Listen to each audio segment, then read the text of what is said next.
So I came back from finishing up my, well, almost finishing up my PhD thesis in India, and Joe Wilson and Natalie Maxwell, who's not here today.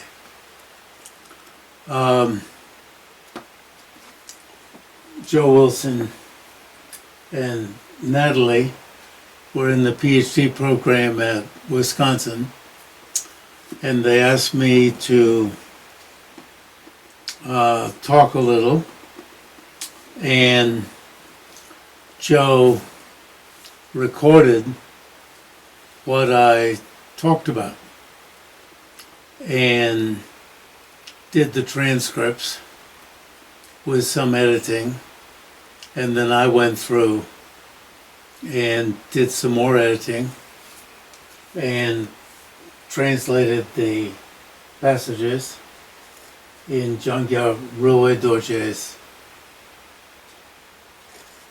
chapter, not all of it, on the consequence school. And because I was speaking and not writing, that book is far more fluid and approachable than, oh, Natalie is here, than Meditation on Emptiness. Meditation on Emptiness is more formal, contains a lot that this book doesn't contain, but this book is much more approachable in its style, and thus has a different usability factor that Meditation on Emptiness doesn't. Meditation on Emptiness, however, has other factors that this book doesn't. So these two books go hand in hand. So Natalie was there.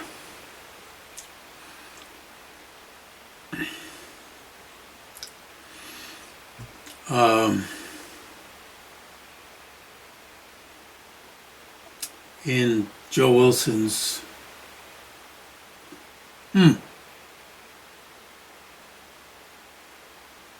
room. Graduate students have rooms. Sort of forget if he had more than a room at that time. And he worked hard on it. And it's been useful. Later on, I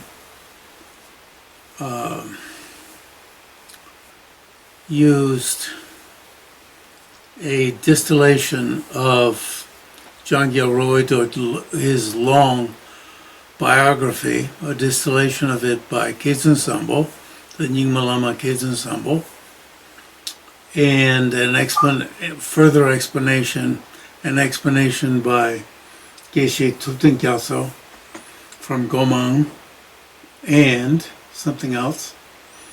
And I read that chapter this morning. There's usually something when I sit down to prepare, something extra, and I could not keep myself from reading that first chapter in this book because I've forgotten a lot of it. I mean, it's something I did specifically for this book, and not something that I did a lot of, I don't want to call it independent, but independent work on, a whole lot of, whatever you call a better word than independent, but, spent a huge amount of time on over years and years and years, and therefore it was easy to forget it. The chapter, I can say, having read it earlier today, looks as if I have tremendous command over Jang-kya Röl-pay-dor-jay's life story. At least it read that way to me. Not that I was pretending that, but I was gathering together material about his life story from those who did have that command. And I'm glad that I wrote it like a story, in a readable way, because I found it readable this morning. And I was moved by it several times. Several times.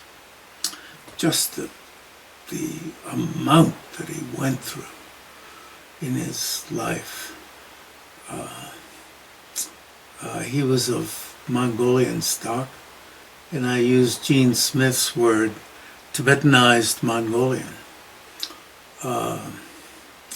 But he learned also, I don't know if I can remember all three.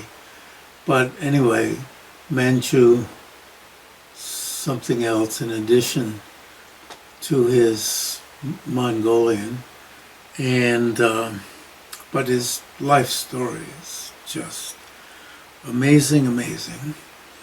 And by the vagaries of his history, I won't go into what little I can now remember from having read it this morning. But in any case, he became, because his monastery was burnt down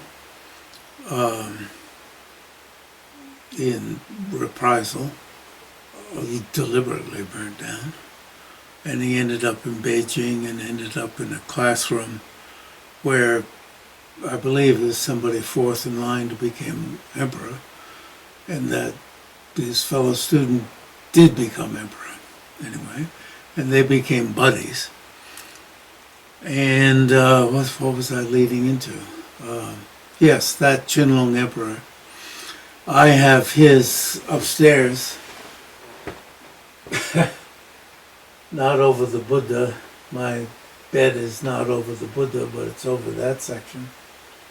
And on the wall, never thought of it that way, but maybe over Shakyamuni Buddha, never thought of it that way, is a scroll painting of the Qianlong Emperor. I happened to see it when I went to China somewhere. I never write down these things. I don't take pictures, and I don't write down things.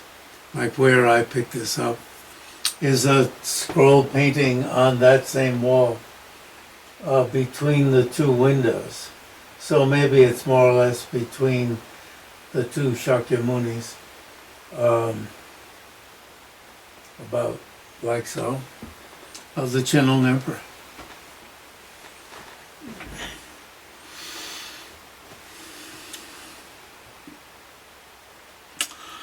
On one of my 5 trips to Tibet, one of which with a group where I was lecturing. It's a pretty soft way to go to China and go to Tibet on the way.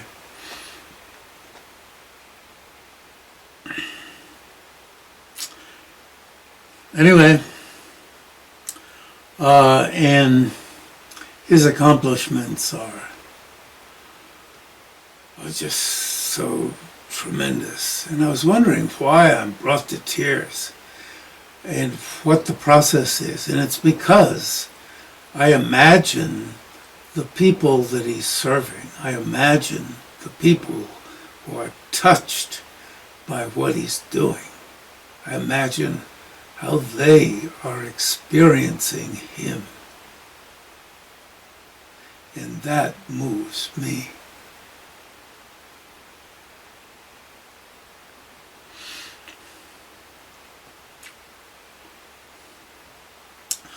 Okay, enough said.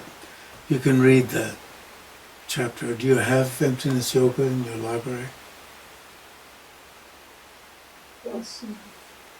Yes? Ah, yes. Yes.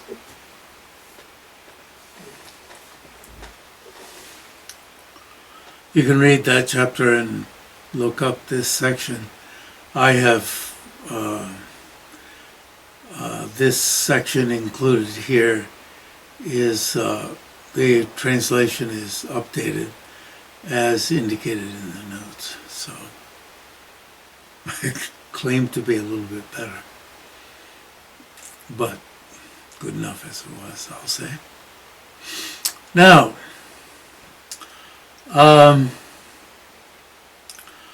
so a few lines into this. There's a sentence that's somewhat difficult to read the chronology of.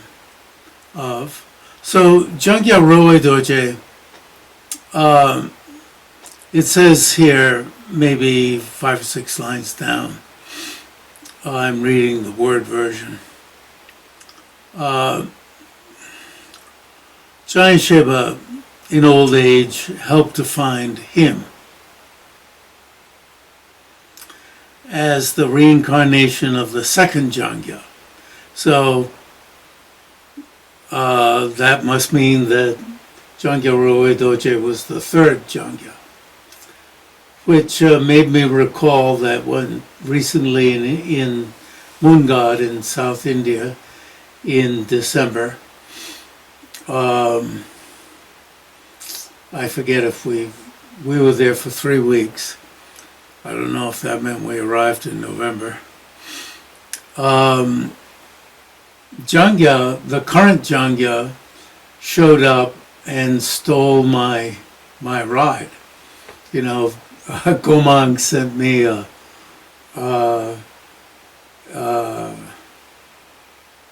car, sent us a car, the 3 of us, and but they had, well, I guess, 1 car available, and the word got to me that that's for Jang-kya and his party of 6, which one could understand that the reincarnate Lama and his party of 6 needed to have it, and that's okay.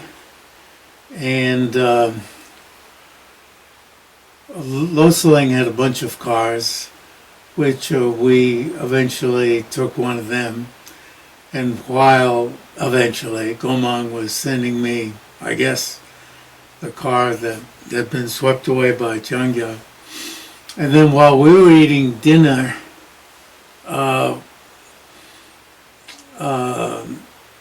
Jang-kya showed up in the anteroom, or whatever, the room we passed through to go out of. He had the prime rooms. There were various people who were in the prime rooms, and which was perfectly fine with me. I preferred where we were anyway. And I thought, I was pretty tired, and I thought, oh, that must be Jang-kya Hotutu.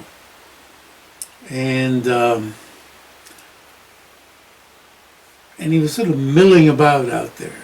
Why is he milling about? Does he want to meet me? And I thought, oh, I'm just too tired.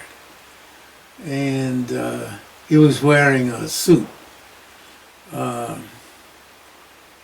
I thought, if it is Jang-kya, then it must mean, you know, usually people like Jang-kya and Jang-kya have given up their vows and have married and so forth nowadays.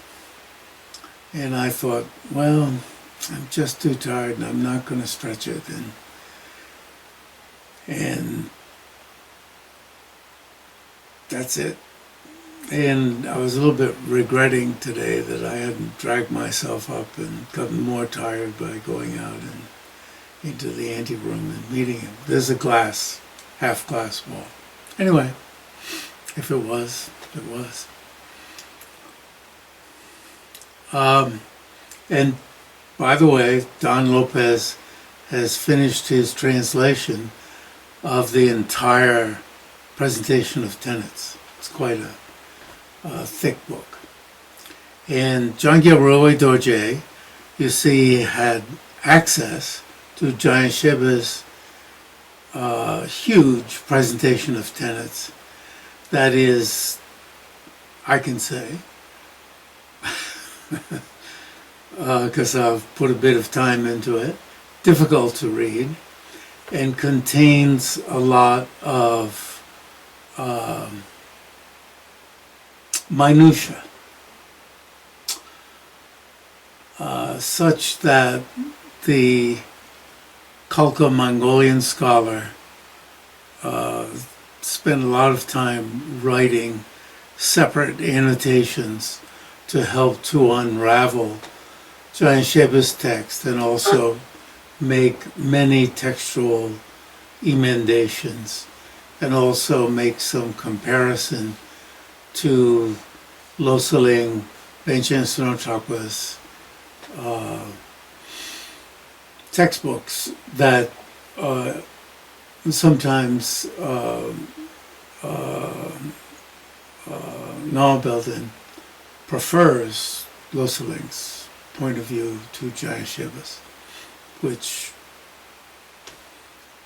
rustles, if that's the word, the hackles of the Gomang scholars. And I don't care whose hackles are stirred. And I enjoy Ngao annotations a great deal, and they're very, very helpful. In any case, Jang-kya benefited a great deal from Jang-kya's text, and it's very easy to tell that Jang-kya's influence on Jang-kya, plus Jang-kya helped to find him, as is detailed in that first chapter.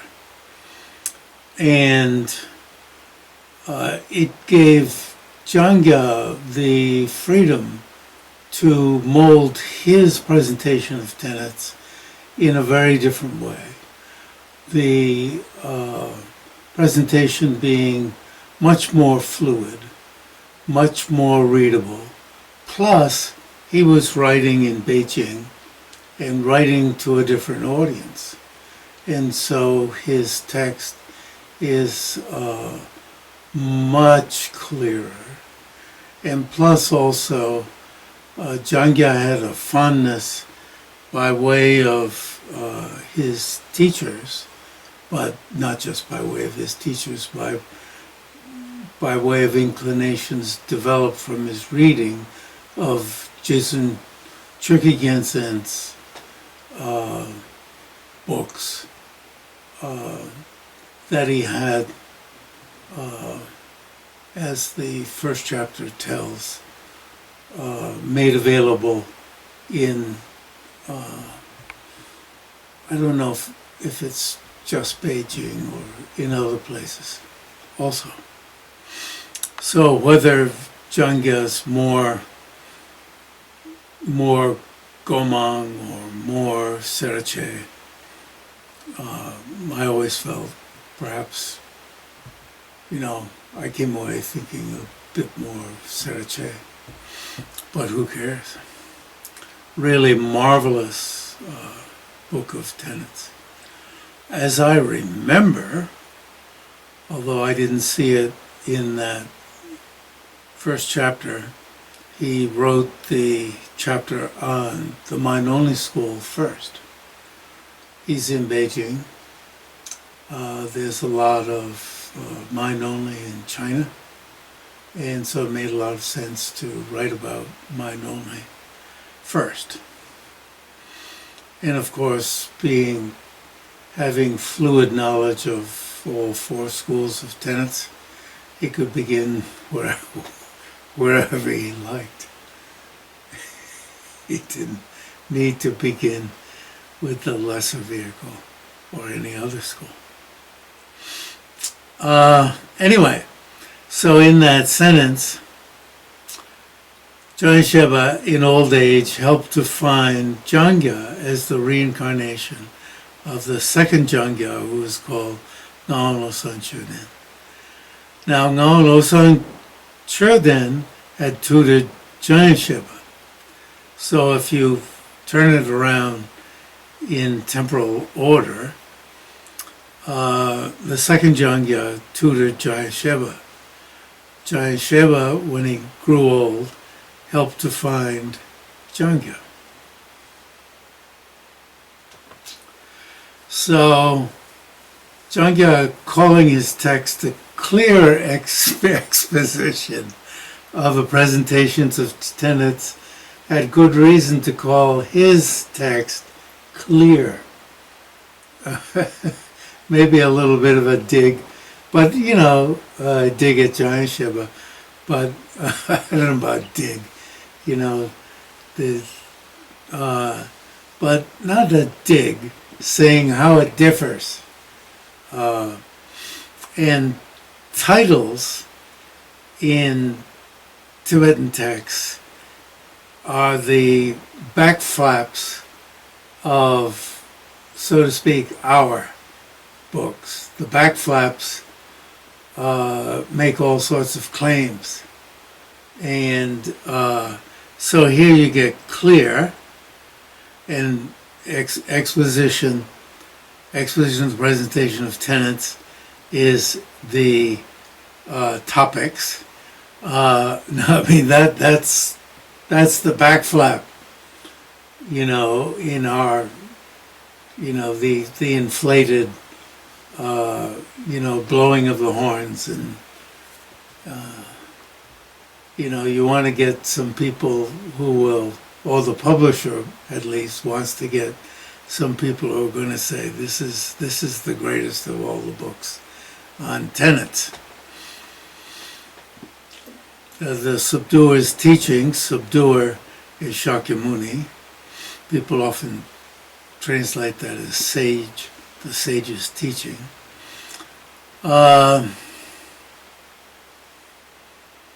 Gosum, body, speech, and mind, able to tame body, speech, and mind. As I remember from Buddha Guya,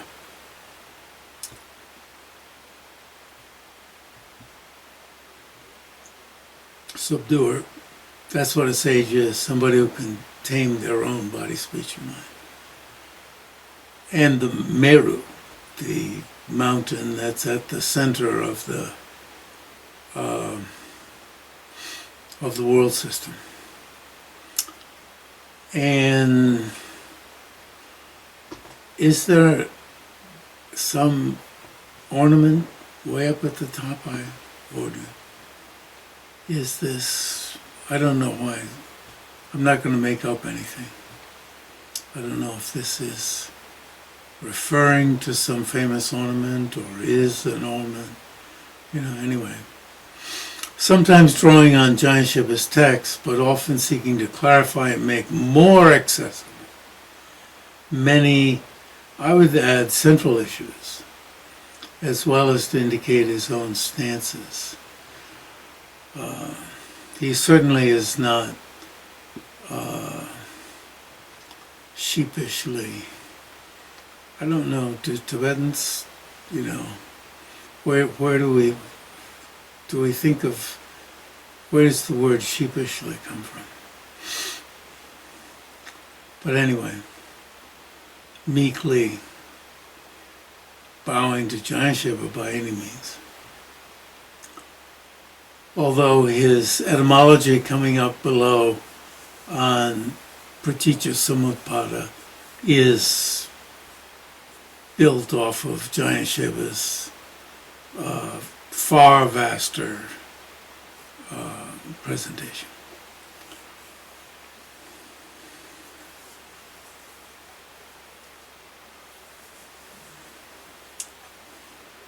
So then, those which arise dependently. So then what's indented, single indent, is now Jang-kya Röl-pay-dor-jay.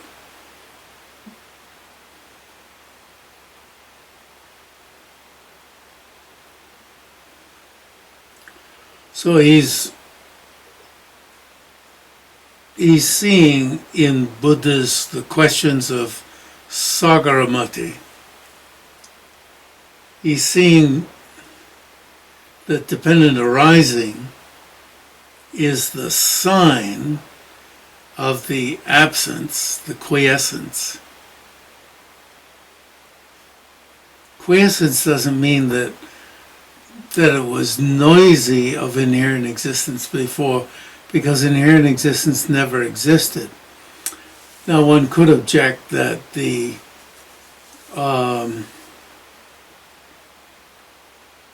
apprehension of inherent existence is very noisy. But I don't think that the word quiescence here, quiescent, is referring to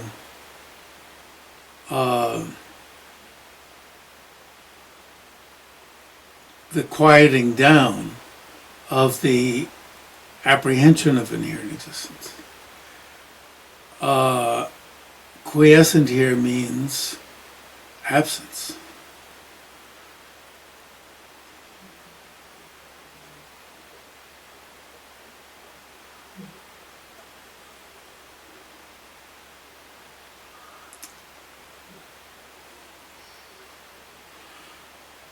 So the Anavatapta King of Naga Sutra also says,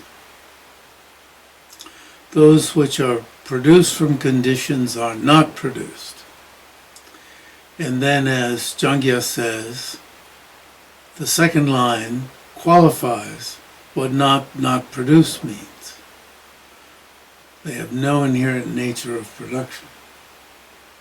Not produced, as it says down below,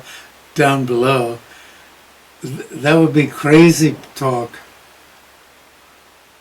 What does it say down below? Down below it says something like, a non-existent child was born, something like that. It's cuter than that. Somebody raises an objection. But anyway, it's like my non-existent child was born, or a non-existent child was born.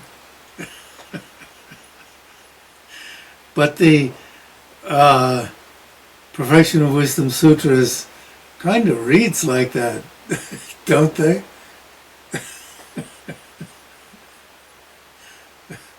The not born was born. Say, what? What does that mean? And then some people say, shut up. You have to figure it out. And it's a paradox, and you have to figure it out. So now in a system that doesn't use paradox, you can see where, if in a system that uses paradox, you have to figure it out, right? And so in a system that uses paradox, it's not laughable. Although you might laugh when you do figure it out.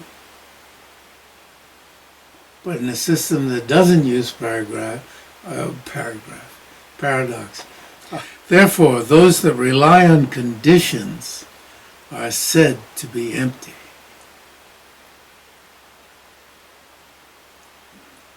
People might say, wow, that's cool. And in Gelugpa you don't say, wow, that's cool.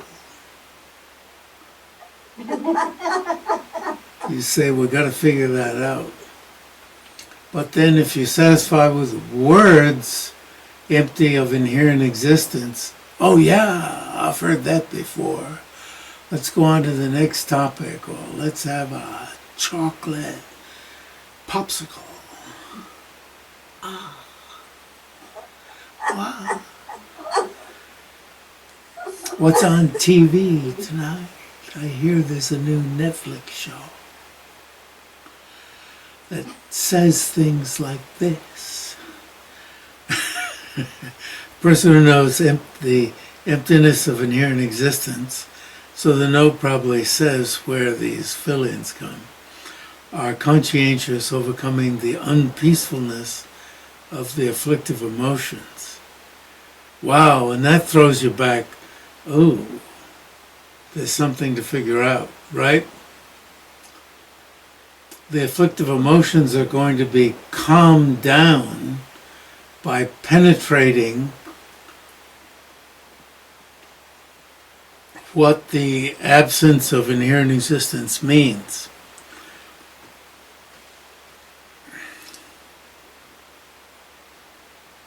What a trip that must be.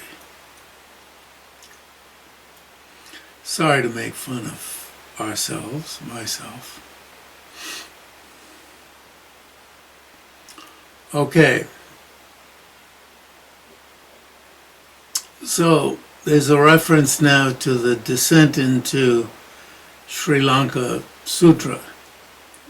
Descent into Lanka Sutra. Lankavatara Sutra. Mahamati, thinking of no inherently existent production. If you look into the Precious Garland and how many times Nagarjuna puts in the qualification of inherent existence, it's rather stunning. Some people think only Gelupas say that. So then Nagarjuna must have been a Gelupa. A little bit hard to say. I said that all phenomena are not produced.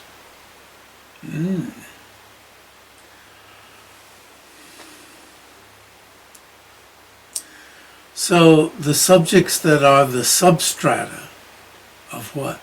You see substrata of an absence of inherently existent production. It's interesting to think of the phenomena as the substrata.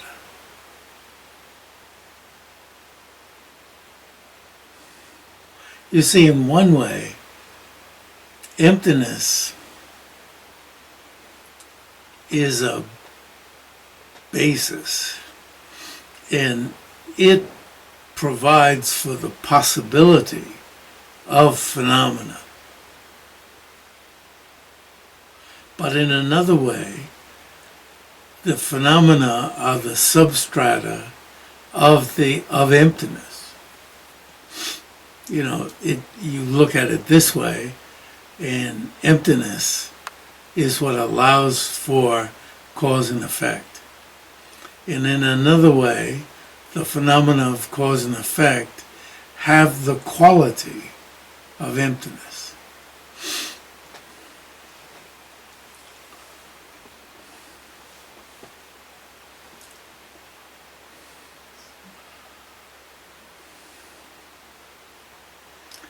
Now remember this, it's a little hard to follow.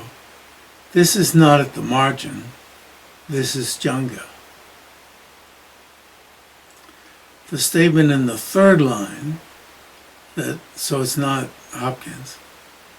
Statement in the third line that dependence and reliance on conditions itself is the meaning of the emptiness of inherent existence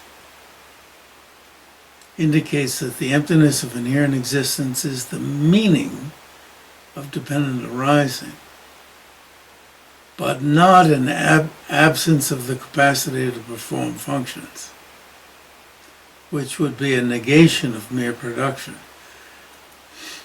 Now, if you said no production, but that's what the Perfection of Wisdom Sutra says. Many of those sutras say, no production. They seem to say. So then there's no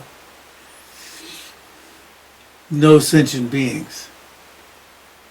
There are no sentient beings. So then, as somebody said, then it's easy to have compassion because there are no sentient beings. Maybe you could say, really, it's easier to have compassion because there are no inherently existent sentient beings. That's really something to think about. And it's easier to have compassion because I don't inherently exist. Wow. think about what both of those mean. Because both of us are making a mistake, the mistake that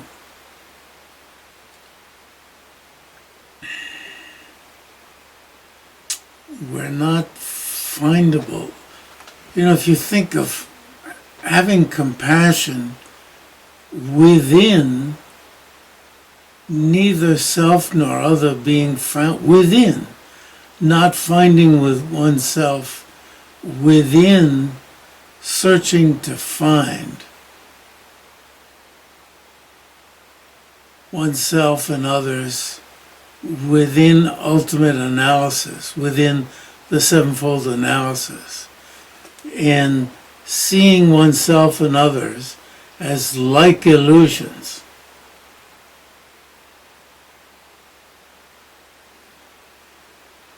And that the troubles that we have, and we do have them, are due to misunderstanding the nature of those troubles.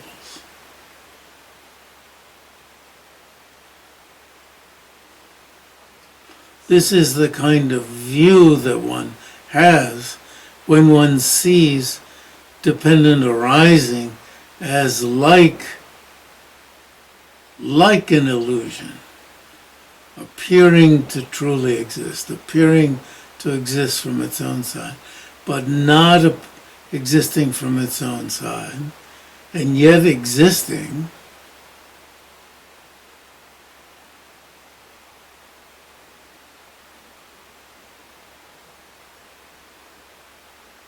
And all of this trouble being due to that.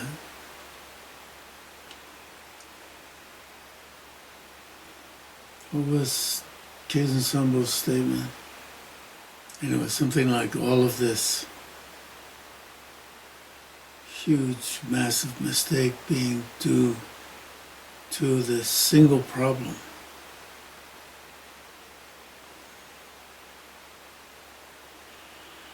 So anyway,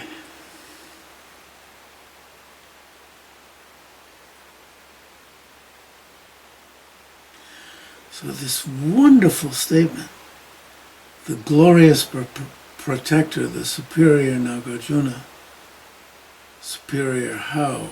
Superior Pakpa, Aryan. Aryan means risen above. That's why Hitler liked this word Aryan so bad. Risen above, so wonderful, because of having blonde hair like my lovely blonde hair. But risen above how? By seeing emptiness, you see. What makes you an Aryan for a Buddhist is by seeing emptiness. Wow. Seeing emptiness directly. That's risen above. Risen above the level of common being, one's own level of being a common being. Common being mired in afflictive emotions. Of course, the obstructions to omniscience, but having afflictive emotions that haven't been gotten rid of. Wow. Superior, that makes one a superior. Superior to the state of not having overcome any afflictive emotions from the root. Is so, the word then became so tainted by its horrible misuse, but even misuse in the culture. The Aryans were a race of people also that came from Europe into India, as I learned from my Sanskrit teacher. Just as cessation of afflictive emotions and so forth is used for condom. So if you said nirod to somebody in India, they would say, oh, you need a condom. Nowadays, And if you said Aryan, somebody might attack you, or somebody would bring you a gift, or somebody would, as happened to me, and because I saw a swastika in New Jersey when I was living there, bared their arm and showed me the tattoo of their, they were in a concentration camp, and showed me the numbers on the arm, because they thought I would have sympathy, because I, explained that it didn't mean Nazi, that the swastika in the temple didn't mean Nazi. So they thought, oh, this is somebody with sympathy. You can't control the later, these culturally dominant significations. Glories protector, the superior Nagarjuna. Superior, my time it was Mother Superior. So you could uncontrollably think Mother Superior Nagarjuna. Oh, this wonderful female Nagarjuna. In my time, I haven't faced that. Seeing that just this proclamation by the teacher Buddha, proclamation of dependent arising is meaning emptiness, refuting all extremes by this reasoning, right? This, in the initial stanza of the treatise on the middle, is an unsurpassed distinctive feature, elevating his teacher, meaning Shakyamuni, the supreme supramundane victor, above all other teachers.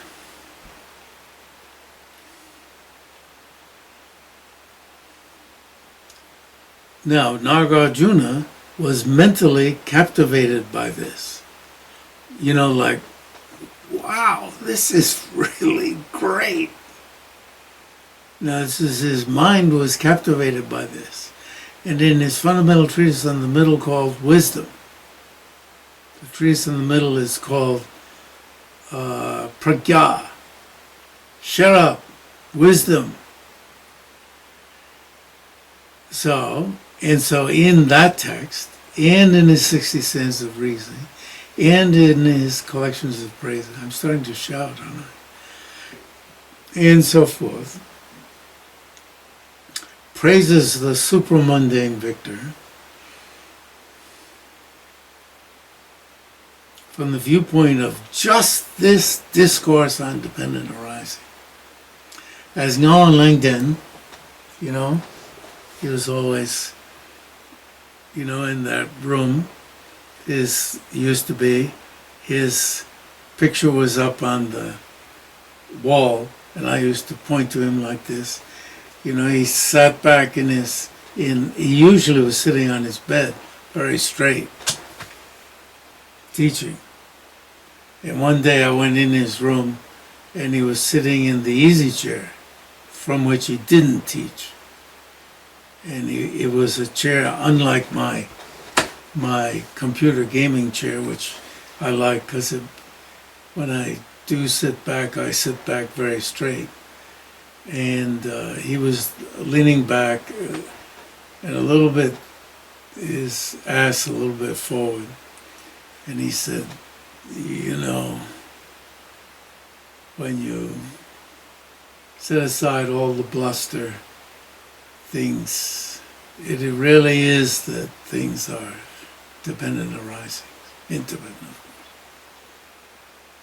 course. Old man with his swollen ankles, congestive heart failure, and his poring over the books he was teaching me as I would pass by his room. He had a big room in the morning in Wisconsin, where Natalie was also. And he hadn't read these books for years, so he prepared and he prepared and he prepared for teaching me. Oh, it really is. He was like stunned. It's really true. From the viewpoint of just this discourse on dependent arising, also our own excellent leader, the foremost great being, and then Tsongkhapa in brackets in case you didn't get it, but foremost, Jay, like Dorjay. Do means stone, Jay means foremost. Foremost of stones is diamond. So in this case, Jay Danyi Chimbo. Danyi Dak Ni. Selfness. Just translate that as being. Selfness. Chimbo, big, great. Foremost great being. Says, and the text doesn't say it because we're supposed to have it in memory. This is his praise of dependent arising. But the full name of it is, and it's really important what the full name of the text is, praise of the supramundane Victor Buddha from the approach of his teaching, the profound dependent arising. And then the other title that appears at the end of the title, the essence of eloquence. And this is called Lekshe Nyingbo Chungwa, the lesser, the essence of eloquence. And one way that Guntang Kuncho Dembe Drame gets at the meaning of Tsongkhapa's the essence of eloquence is by way of things that are said in the lesser essence of eloquence.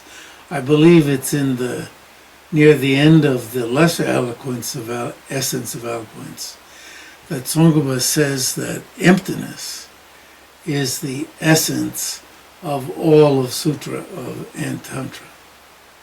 So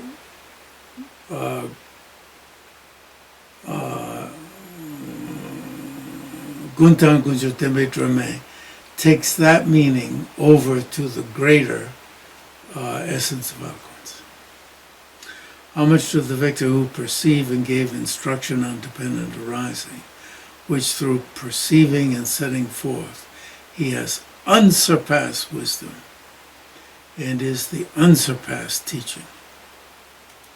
Sometimes I, as in highest Yoga Tantra, which is really unsurpassed Yoga Tantra, I translate it as highest, just for ease of translation.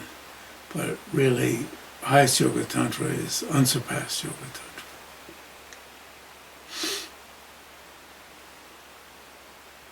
And so forth. Praising Buddha, I'm getting excited on it. Praising Buddha in this way is pure speech. It's interesting. At the very end of this sentence, you get why he says pure speech. At the end it says, not artifice or flattery. Why is it pure? Because it's not something made up to be pretty. You know, sometimes you say stuff. Went into our house the other night to pick up a couch, and I praised them for their house. It's not old, certainly much younger than I praised them for their house, which was in a forest with these huge windows. They had taken it over from the wife's mother, who had died recently after a year of Alzheimer's. And it was practically inside a huge tree and right with other trees. And I said, wow. They had these huge windows, you know, which were in 2 stories from the living room. They wanted to get this huge couch out of the huge living room, out of the big living room. It wasn't that, it was kind of a long living room. But the couch was taking, not very long, couch was taking up too much room. So they were happy that we'd take it away. So I was praising them. I said, wow, this is really nice. And they were really delighted that somebody was taking pleasure, because they were putting a lot of time, their own time, into fixing it up. They were in big coveralls, obviously working hard. And that my praise was not artifice. It wasn't flat flattery. Prompted by genuine faith, induced by the path of reasoning.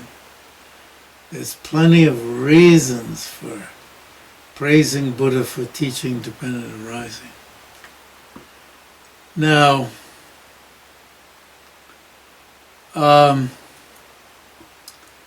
praticca, the verb, all Sanskrit words, including nouns, you've heard me say before, are built from verbal roots. Verb roots. Nouns.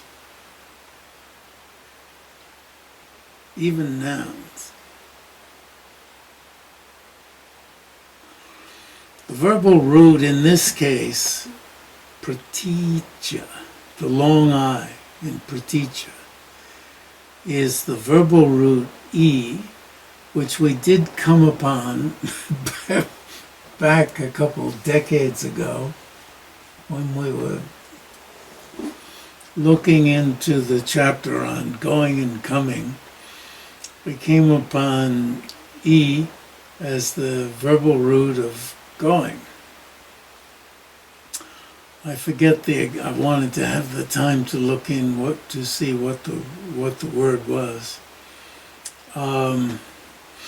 And here, it's being pointed out that E in praticca samutpada, and it's going into, it's coming, it develops into itya. And Chandrakirti cites in the midst of all of the rigmarole in one way, but it's a real science. The Indian science of how you form words. It's amazing. It's an amazing science, which is, I've related to you. I requested that teaching at Wisconsin, and along with two other students, the only other two in my class, entry class, and we got it, and then we didn't attend it. We attended it one day, and it was so bloody not what we wanted that we walked out after one day. But fortunately, there were quite a number of other graduate students in technical areas of language study that who wanted it. So the professor was not disappointed. I'm sure they had a good laugh at us from area studies. But then I had to put together the material from Jayashiva, which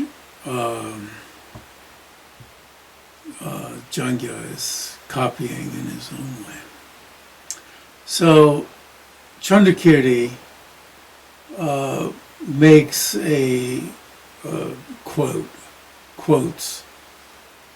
makes a reference, and it's easier to hear than it is to read.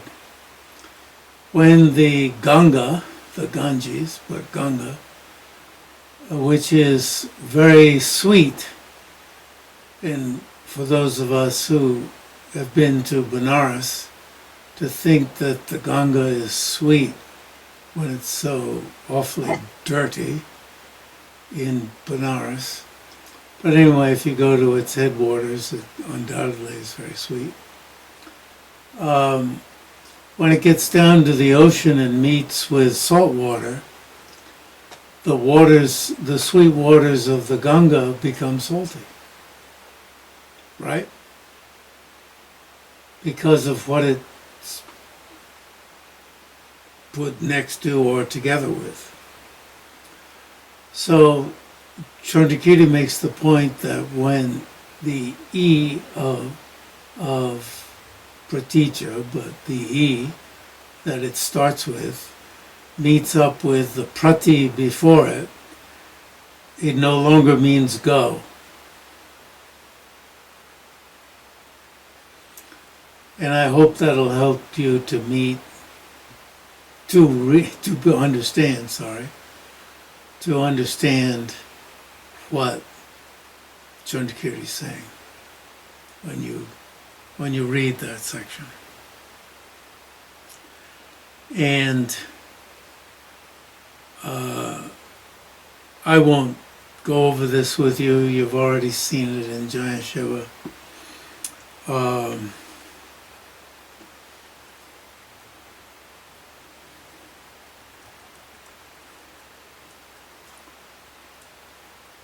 There's a note that I think it's the note A at the bottom of this quote. Prati is a distributive meaning diversely. Yeah. The note A at the end of the paragraph. No. But anyway, it tells you about, it's the note before that. And I don't know. There's something about the code that is used in Tibetan. And Tibetan can't handle this material. It's not that Tibetan scholars of Sanskrit didn't understand Sanskrit. They did. They understood the code, they figured it out. People like Jaya Shiva and so forth did study Sanskrit. Tsongkhapa studied Sanskrit. But it's just blah, blah, blah. Anyway, but they had to work up a code in order to handle what the Indian Sanskritists were saying, and they're I don't know how they passed on what the code meant, but somehow they must have, because otherwise nobody would have understood it. But then, anyway, if you go into the notes, you'll see the code. But that's not going to unpack it for you. Then,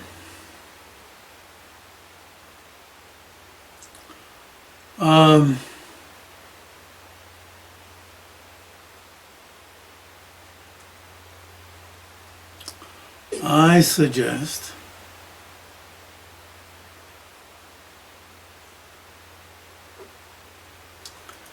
there's the paragraph, also the Master Bhavaveka does not make individual explanations, that we go on from there next time.